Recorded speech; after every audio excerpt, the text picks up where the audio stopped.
Fake encounter के तार छोड़ने के लिए आपको घंटों साथ बैठना पड़ेगा। क्या आप कल्पना कर सकते हैं 3 साढ़े 3 बजे फेक इनकाउंटर हो और 5 सवा 5 पे आपके पास प्रेस नोट चली आए और फिर तार मिलाए जाए, बैग कहाँ से आया, मोटरसाइकिल कहाँ से आई, नए कपड़े कैसे बैग में। आम पब्लिक चैनल में मैं आफाक अहमद मंसूरी आपका स्वागत करता हूं। आइए आपको ले चलते हैं खबरों की दुनिया में।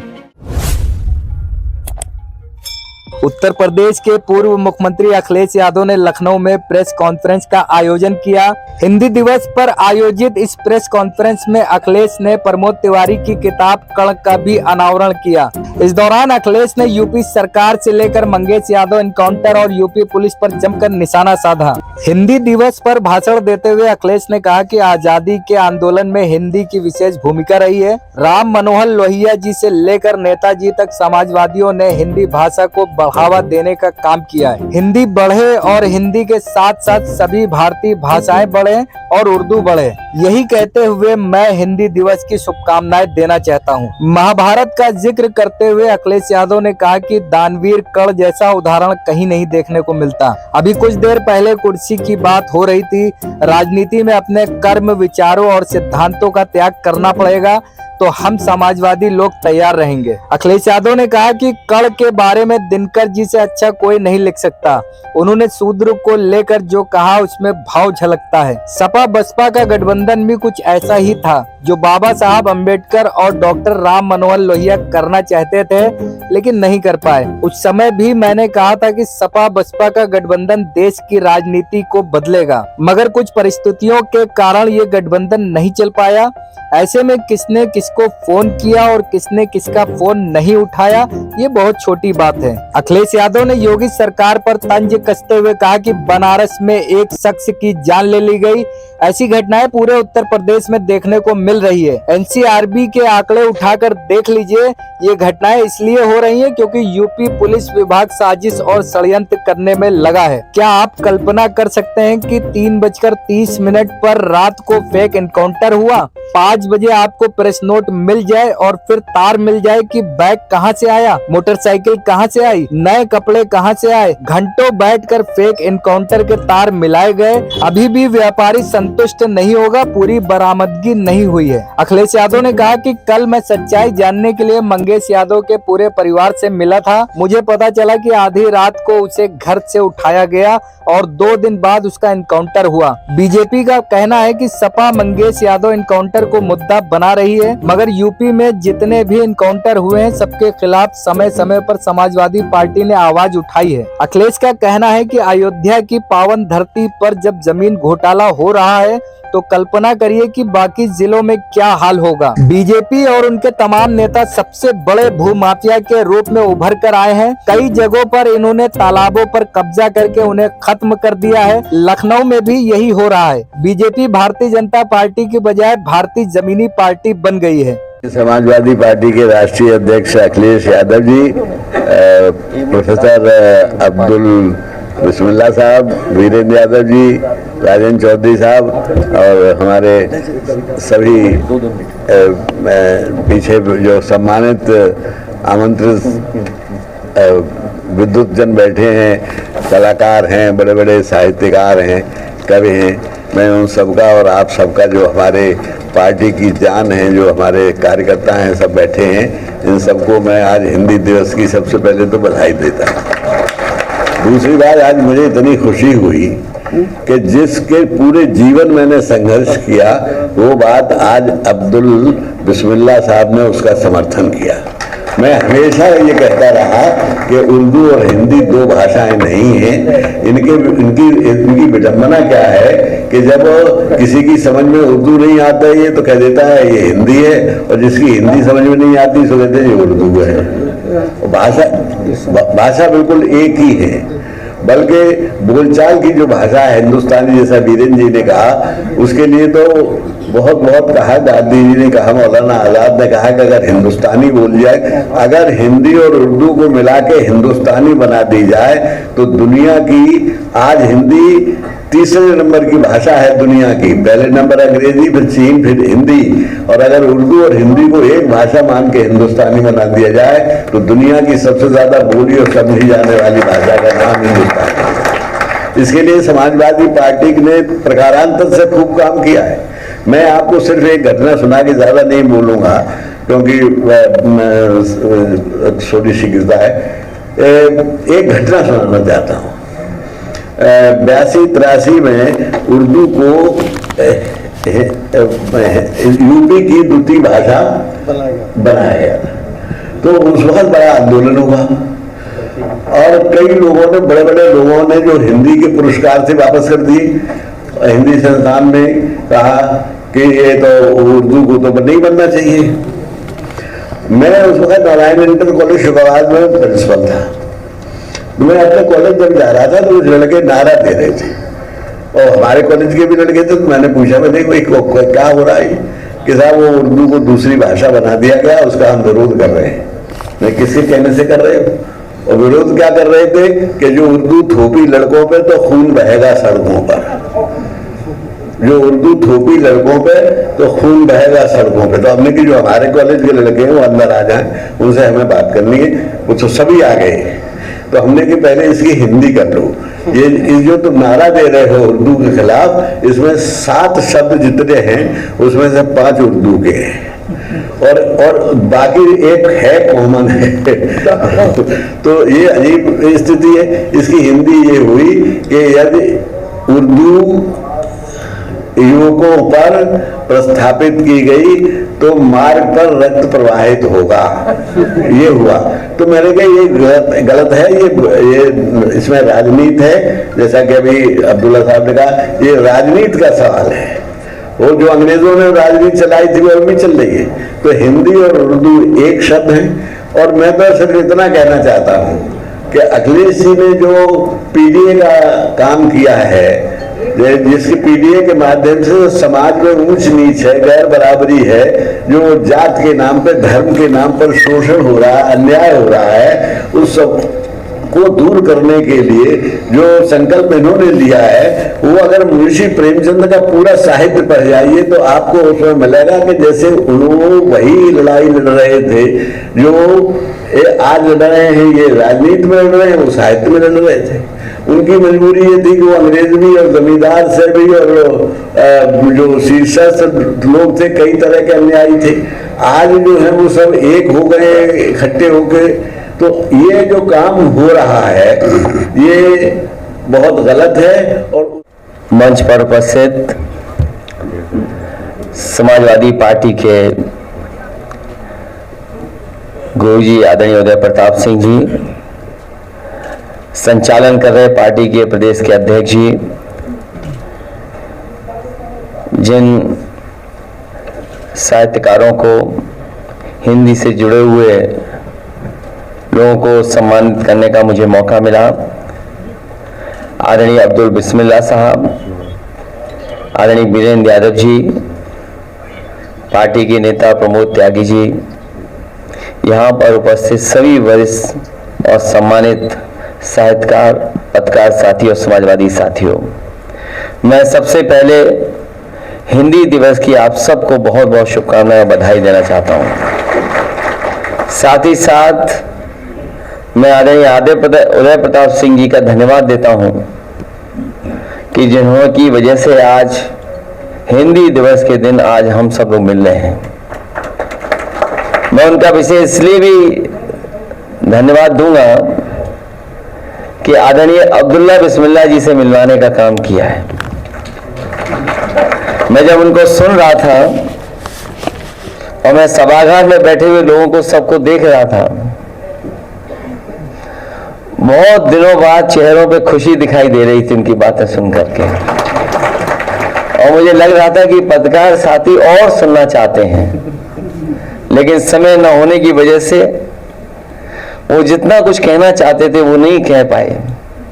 लेकिन मैं आदरणीय बिस्मिल्लाह साहब को बधाई देना चाहता हूं और भरोसा दिलाता हूं कि जब कभी भी कोई बड़ा कार्यक्रम होगा मैं आपको जरूर उन कार्यक्रमों में आमंत्रित करूंगा, जिससे बहुत सारी जानकारी हम लोगों को मिलेगी। हिंदी दिवस के दिन हिंदी के साहित्यकारों का सम्मान करना और भाषाओं के बारे में जानकारी होना, जिस तरह हमारे साथियों ने बताया कि जहां हमारी भारतीय भाषाएं और हिंदी भाषा का जो बढ़ाने का काम होना चाहिए, जिस रूप में होना चाहिए था, वो नहीं हो पाया है। लेकिन इधर जब हम चीजों को देखते हैं तो बहुत कुछ बदलाव दिखाई दे रहा है। जहां नेताजी से लेकर के समाजवादियों ने, डॉक्टर राम मनोहर लोहिया जी से लेकर के जितने भी समाजवादी रहे हैं, और आजादी के समय में भी हिंदी की बहुत बड़ी भूमिका रही है। जहां आजादी के दीवानों के बीच में हिंदी की वजह से ही, और हिंदी उर्दू दोनों भाषाओं की को लेकर के एक क्रांति हुई, लोग जुड़े और भारत को आजादी मिली। जहां हमारी राष्ट्रीय भाषा बनी, वहीं हमें भारतीय भाषाओं को बढ़ाने का भी काम करना चाहिए। जहां हिंदी भाषा को हम लोग इतनी राष्ट्रीय भाषा के रूप में मानते हैं, वहीं कई बार और प्रदेशों में बहस छिड़ जाती है। तो मैं यही कहना चाहता हूं, जितना हिंदी भाषा का सम्मान हम लोग कर रहे हैं, उतना ही भारतीय भाषाओं का भी सम्मान करें।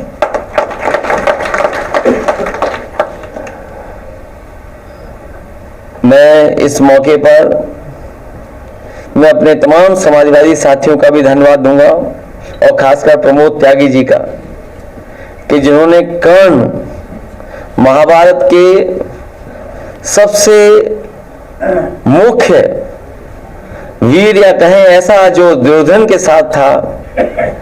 दुर्योधन को भी ये पता था कि कर्ण रहेगा हमारे साथ तो महाभारत जीती जा सकती है, और कर्ण अगर हमारे साथ नहीं है तो महाभारत में हम दूसरे पक्ष का मुकाबला नहीं कर पाएंगे। और कई बार ये मौका मिला है, और उसमें सीखने को मिला है कि एक मित्र क्या होता है। एक ऐसा मित्र में हम दूसरे पक्ष का मुकाबला नहीं कर पाएंगे, और कई बार ये मौका मिला है और उसमें सीखने को मिला है कि एक मित्र क्या होता है। एक ऐसा मित्र जिसे ये पता था कि मैं युद्ध हारूंगा और मेरी जान जाएगी, लेकिन उसके बावजूद भी उसने मित्रता नहीं छोड़ी। ऐसा पात्र कर्ण। मैं गुणवीर राणा जी का भी धन्यवाद देता हूं, जिन्होंने आज अपनी किताब आशुओं की सभा को भेंट किया है। इसके साथ साथ जितने भी साहित्यकार हैं, मैं उनका भी स्वागत करता हूं और भरोसा दिलाता हूं, जिस तरीके से राम मनोहर लोहिया जी, नेताजी और समाजवादियों ने जो हिंदी के बढ़ाने के लिए, संवर्धन के लिए, संरक्षण के लिए जो काम किया है, उस काम को आगे बढ़ाएंगे। मुझे याद है आदरणीय उदय प्रताप सिंह जी जब हिंदी संस्थान के अध्यक्ष उपाध्यक्ष थे, उन्होंने हिंदी के लिए बहुत महत्वपूर्ण काम किया।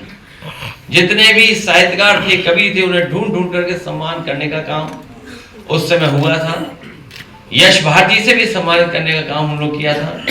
हिंदी बढ़े, हिंदी के साथ साथ हमारी भारतीय भाषाएं बढ़े, हमारी उर्दू बढ़े, यही संकल्प लेकर के हिंदी दिवस की मैं आप सबको बहुत बहुत बधाई और बहुत बहुत शुभकामनाएं दूंगा। कर्ण पे जब हम लोग पढ़ते हैं, मुझे याद है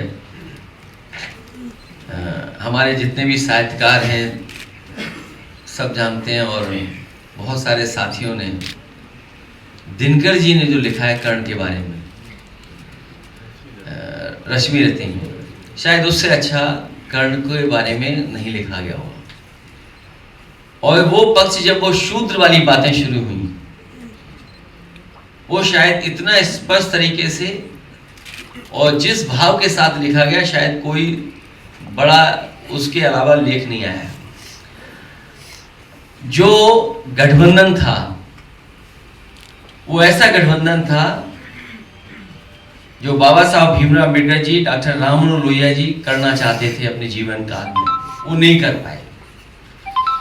इसीलिए आपको याद होगा उस समय मैं कहता था कि सपा बसपा का गठबंधन ये देश की राजनीति को बदलेगा, लेकिन कुछ परिस्थितियां ऐसी रही जिसकी वजह से वो गठबंधन नहीं चल पाया। और बात बहुत छोटी आई है, किसने किसका फोन नहीं उठाया, किसने किसको फोन किया, आप सोचिए। और उस समय का आपके पास रिकॉर्ड भी होगा। मेरे मंच में, मेरे बगल में बहुत ही पुराने बहुजन समाज पार्टी के नेता बैठे थे, और जिस समय मुझे सूचना मिली कि सपा बसपा का गठबंधन तोड़ दिया गया है, या सपा बसपा का गठबंधन आगे नहीं रहेगा, तो सबसे पहले मैंने उन्हीं से पूछा। मुझे अभी भी याद है, मेरी बाईं तरफ बैठे थे वो। मैंने कहा अब क्या करें और क्या करना चाहिए हम लोगों को। उन्होंने कहा कि हमें भी ऐसे ही धोखा मिला था, आपको भी धोखा मिल गया। बनारस में शारदा यादव की एक सिगरेट के लिए गोली मार के हत्या कर दी गई गुरुवार रात। देखिए ये बात और मत छेड़े, क्योंकि मुझे जाना है दिल्ली और देश के बड़े नेता सीताराम येचुरी जी के कार्यक्रम में शामिल होना है। वो नेता ऐसे रहे जिन्होंने विचारधाराओं को जोड़ा, विचारधाराओं के बीच में सेतु बन के रहे। जहां तक सवाल आपने पूछा है, बनारस ही नहीं पूरे उत्तर प्रदेश के अगर आप आंकड़े निकालेंगे और एनसीआरबी के आंकड़ों के माध्यम से मैं कहता हूं कि सबसे ज्यादा इस तरह की घटनाएं अगर कहीं हो रही तो उत्तर प्रदेश में। कभी केवल छोटी बात को लेकर के, जो घटना बनारस की आप बता रहे हो, सोचिए जान ले लेगी उसमें। ऐसी बहुत सारी घटनाएं उत्तर प्रदेश में देखने को मिलती हैं आए दिन, और इसलिए मिल रही हैं क्योंकि जितना पुलिस विभाग है वो पूरा का पूरा पुलिस विभाग साजिश और षड्यंत्र करने में लगा हुआ है। कोई घटना अगर की तो फेक इनकाउंटर के तार जोड़ने के लिए आपको घंटों साथ बैठना पड़ेगा। क्या आप कल्पना कर सकते हैं 3 साढ़े 3 बजे फेक इनकाउंटर हो और 5 सवा 5 पे आपके पास प्रेस नोट चली आए और फिर तार मिलाए जाए। बैग कहां से आया, मोटरसाइकिल कहां से आई, नए कपड़े कैसे बैग में मिले। और मैं समझता हूं अभी भी व्यापारी संतुष्ट नहीं होगा। जो बरामदगी की हुई है, जो चीजें उसकी गई हैं, बरामदगी पूरी नहीं हुई अभी तक।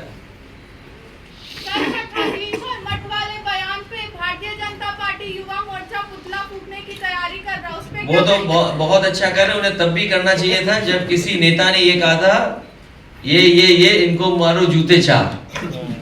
तब ये साधु संत कहाँ थे? तब कहाँ थे ये साधु संत? इसमें किसी को बुरा नहीं मानना चाहिए। और आजकल तो गूगल का जमाना है, आप मठाधीश का चाहे एक्सप्लेनेशन देख लो उसमें गूगल में। क्या गूगल के खिलाफ भी वो लोग जाएंगे कहीं और? क्या गूगल का भी धरना प्रदर्शन करके पुतला फूकेंगे आप?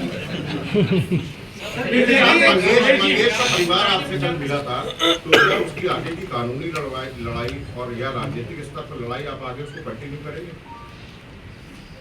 कल पूरा परिवार मिला था और जो सरकार कह रही है कि इनकाउंटर हुआ है, परिवार के सदस्य बता रहे हैं कि रात को उठाया था उसको और 2 दिन बाद उसका इनकाउंटर हुआ है। तो कम से कम परिवार से वो सच्चाई जानने के लिए परिवार से मैं मिला था। अखिलेश जी, आपने कहा रिकवरी नहीं हुई, डीजीपी दावा कर रहे हैं कि पूरी रिकवरी हो गई है। जो सोना बरामद किया है उन्होंने, पुलिस के डर से सब कह देंगे हाँ पूरी बरामदगी हो चुकी है। सर, बीजेपी एक और आरोप लगा रही है कि आप बीडीए की बात करते हैं लेकिन खाली एक जाति को लेकर चल रहे हैं। दूसरों के मजारों में जाके वो अब हमें कह रहे हैं कि हम एनकाउंटर कराते हैं फेक।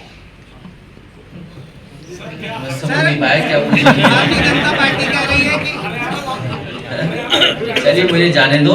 मैं आदरणीय भारतीय जनता पार्टी कह रही है कि आप बात पीडीए की करते हैं लेकिन एक जाति की से बात कर रहे हैं। पिछलों के या मुसलमानों के जो इनकाउंटर हुए उस पर कोई सवाल नहीं। जितने भी इनकाउंटर हुए हैं समय समय पे समाजवादी पार्टी ने आवाज उठाई है। प्रधानमंत्री कह रहे हैं विश्व बना रहे हैं, लेकिन जिस तरह से पुतिन को सफाई दी गई है यूक्रेन दौरे की, पहली बार ऐसा हुआ। क्या अयोध्या जैसी पावन धरती पर अगर इस तरह का जमीनों को लेकर के भ्रष्टाचार हो रहा है तो आप कल्पना करो और जिलों में क्या हो रहा होगा। भारतीय जनता पार्टी और उनके तमाम पदाधिकारी और नेता जब से इनकी सरकार बनी है जमीनों के काम कर रहे हैं। सबसे बड़े भूमाफिया के रूप में उभर करके आई है पार्टी। केवल जमीनें नहीं, कई जगह इन्होंने तालाब कब्जा किए हैं, तालाब भी समाप्त कर दिए। आपके लखनऊ शहर में कई तालाब खत्म कर दिए, वहां प्लॉटिंग हो रही है। हिंदी भाषा के आसपास पूछोगे तो ठीक रहेगा। आज के गठबंधन की राजनीति में क्या कर्ण मिलना संभव है? क्या चीज? आज की गठबंधन की राजनीति में क्या कर्ण मिलना मुमकिन है? ये बहुत महत्वपूर्ण सवाल किया आपने, क्योंकि कर्ण और दानवीर कर्ण और त्याग का इतना बड़ा उदाहरण कहीं नहीं मिलता जो महाभारत में हम कर्ण के माध्यम से सीखते हैं, देखते हैं और सुनते हैं। लेकिन जैसा अभी कुछ देर पहले कुर्सी की बात हो रही थी, तो राजनीति में अपने विचारों को लेकर के, अपने कार्यक्रमों को लेकर के, सिद्धांतों को लेकर के अगर कुछ त्याग करना पड़ेगा तो हम समाजवादी लोग तैयार रहेंगे। काउंटर हुए हैं, समय समय पर समाजवादी पार्टी ने आवाज उठाई है। सर, एक प्रधानमंत्री कह रहे हैं विश्व गुरु बना रहे हैं, लेकिन जिस तरह से पुतिन को सफाई दी गई है यूक्रेन दौरे की, पहली बार ऐसा हुआ है कि प्रधानमंत्री की सफाई किसी दूसरे देश को दी जा रही है दौरे की। उस पर विदेश वाले में मत पूछो आप।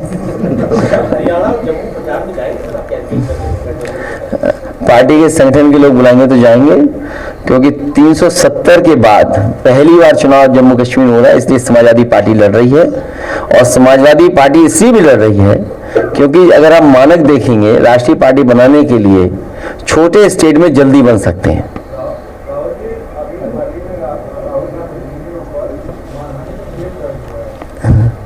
मुझे लगता है हाँ भी हमारे ऊपर भी मानहानि का केस दर्ज होने जा रहा है।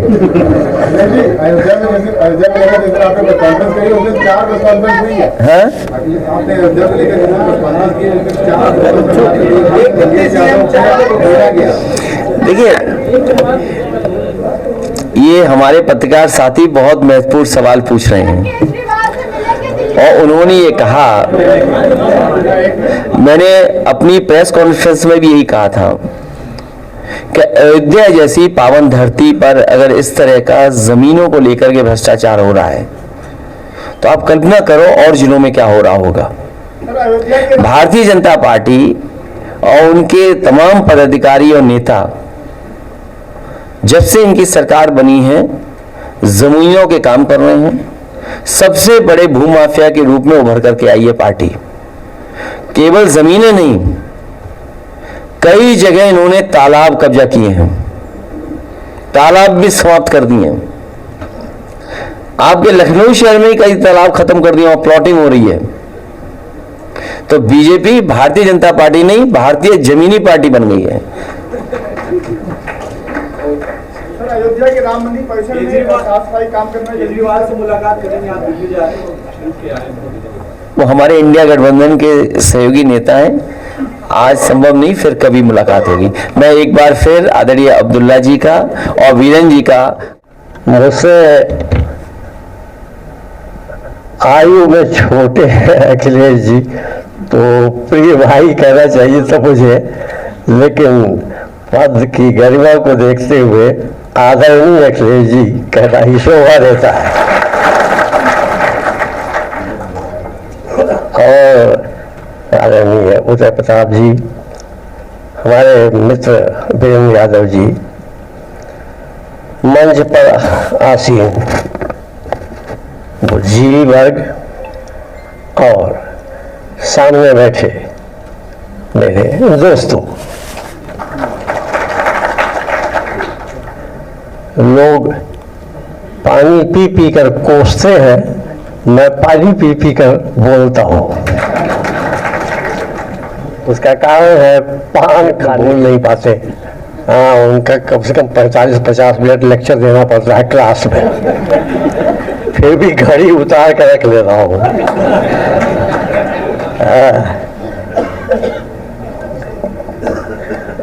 पालन कर पाऊंगा कि नहीं। सबसे पहले तो मैं हृदय से आभार प्रकट करता हूँ अखिलेश जी का और उनकी पूरी टीम का कि इस अवसर पर मुझे याद किया, मुझे यहाँ आमंत्रित किया। मैं बहुत ही आभारी हूँ। इससे पूर्व भी मुझे पुरस्कार, अवार्ड, सम्मान लखनऊ में मिल चुके हैं। कल मैं गिन रहा था तो आज आधा दर्जनवा है, ये 5 से पहले मिल चुके हैं। अभी याद दिलाया कि राही बासुजा के नाम पर जो है वो भी मुझे मिला बहरहाल। लेकिन वो जाहिर है कि मेरे साहित्य से संबंधित था। आज का पुरस्कार मेरे लिए विशेष इसलिए है कि यह केवल साहित्य का, एक साहित्य का सम्मान नहीं है, केवल एक साहित्यकार का सम्मान नहीं है, बल्कि एक जो मुझे पत्र मिला था अखिलेश जी का, उसमें जो भाषा है उसकी देखा मैंने कि साझी विरासत और समरसता का जो समाज है, यह सम्मान उस समरसता के लिए है, उस साझी संस्कृति के लिए है, इसलिए यह विशिष्ट है।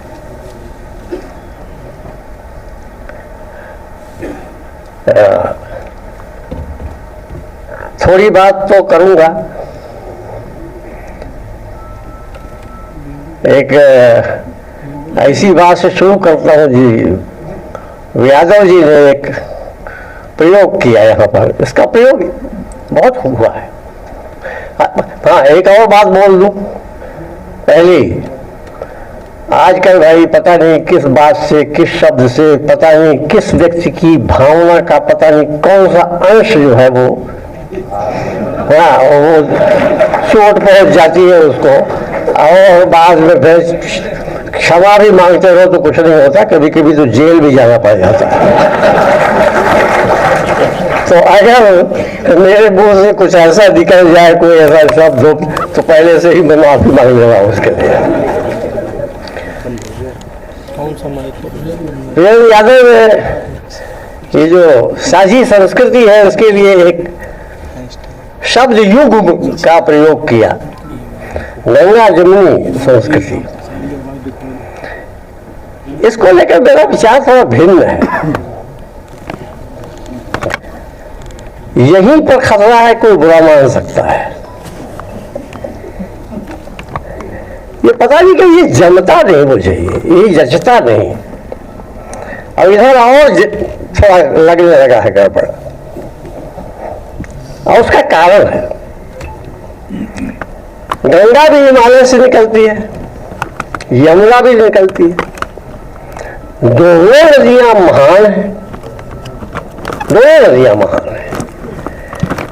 लेकिन ये कैसा समन्वय है, कैसा मिलन है कि प्रयागराज में जाकर जब यमुना और गंगा का संगम होता है तो आगे यमुना का अस्तित्व खत्म हो जाता है, केवल गंगा गंगा ही रहती है। ध्यान दीजिए, कहीं ऐसी कोशिश। समाजवादी पार्टी के राष्ट्रीय अध्यक्ष आदरणीय अखिलेश यादव जी, आदरणीय उदय प्रताप सिंह जी, साथ ही प्रोफेसर अब्दुल बिस्मिल्लाह जी, मंच पर उपस्थित राजेंद्र चौधरी जी एवं अन्य सम्मानित अतिथियों, सभागार में उपस्थित एक व्यापक बड़ा समुदाय है समाजवादी परिवार का, और शहर के लेखकों, कलाकारों और बुद्धिजीवियों का मैं आप सबका स्वागत करता हूं। आज मित्रों हिंदी दिवस है, तो सर्वप्रथम हिंदी दिवस की शुभकामनाएं आप सबको। और आज समाजवादी पार्टी के इस कार्यालय में हिंदी दिवस का मनाना, मैं समझता हूं कि एक जो समाजवादी आंदोलन की एक जो परंपरा रही है, उस परंपरा का निर्वहन ही नहीं है बल्कि उसको आगे बढ़ाने का संकल्प भी है। दरअसल हिंदी का और समाजवादी आंदोलन का एक गहरा और प्रगाढ़ रिश्ता रहा है, और जब जब आज़ाद भारत में हिंदी की याद आती है तो डॉक्टर राम मनोहर लोहिया का स्मरण हो आता है। डॉक्टर राम मनोहर लोहिया आज़ाद भारत में हिंदी को लेकर के एक, जिसे कहा जाए कि जितने भी आज़ाद भारत का नेतृत्व था उनमें सबसे अग्रणी थे। हिंदी की बात वो इसलिए करते थे कि अंग्रेजी के वर्चस्व को हटाने के लिए, यानी कि देश की आज़ादी मुकम्मल तब तक नहीं होगी जब तक कि भाषा का वर्चस्व और भाषा की गुलामी नहीं समाप्त होती। तो उनकी जो हिंदी की पक्षधरता थी, महज हिंदी की पक्षधरता नहीं थी, समस्त भारतीय भाषाओं की पक्षधरता थी। यानी कि अंग्रेजी को हटाना और हिंदी के साथ समस्त भारतीय भाषाओं का प्रचलन प्रशासन के कार्यों में, दूसरे कार्यों में, शिक्षा में, यानी कि समूचे भारतीय समाज में भारत की भाषाएं और हिंदी जन भाषा का स्वरूप ले, इसके लिए डॉक्टर लोहिया जी ने एक अभियान छेड़ा था और उसी अभियान का हिस्सा। और ये देखिए, आज़ादी के आंदोलन के दौरान यानी गांधी जी ने जिस हिंदुस्तानी की बात कही थी, यानी कि हिंदी उर्दू की मिली जुली, जब डॉक्टर लोहिया भी हिंदी की बात करते थे तो हिंदी उर्दू का वो मिला जुला स्वरूप था। गांधी जब हिंदी की बात करते थे वो हिंदी उर्दू का मिला जुला स्वरूप था, जिसे हिंदुस्तानी कहते थे। प्रेमचंद ने जिसे आगे बढ़ाया। तो आज अगर हम हिंदी दिवस मना रहे हैं तो हिंदी दिवस यानी आज़ादी के बाद इतने वर्षों के बाद भी अगर हिंदी दिवस मनाने का एक अभी भी एक सिलसिला है तो जाहिर है कि जो अंग्रेजी की दास्तां थी, अंग्रेजी का जो प्रभुत्व था और उस अंग्रेजी का प्रभुत्व समाप्त नहीं हुआ है। डॉक्टर लोहिया कुछ बातों को साथ साथ कहते थे। वो कहते थे कि अगर अंग्रेजी और उच्च जाति और अंग्रेजी और धन संपत्ति, अगर इन तीन चीजों का मेल है तो आप समझ लीजिए कि वो जो है एक सत्ताशाली वर्ग है। और इनमें से अगर दो का भी मेल है तो भी वो सत्ता के वर्ग में शामिल है।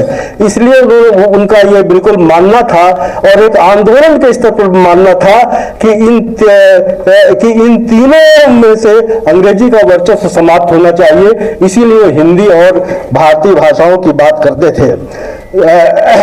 बात संक्षेप में करनी है तो इसलिए मैं सिर्फ डॉक्टर लोहिया ने जो एक बौद्धिकों के साथ, साहित्यकों के साथ, लेखकों के साथ जो एक रिश्ता बनाया था, यानी कि अभी नाम आया झीनी झीनी बिनी चदरिया का, उनका दूसरा उपन्यास है मुखड़ा क्या देखे और दूसरे अन्य उपन्यास है।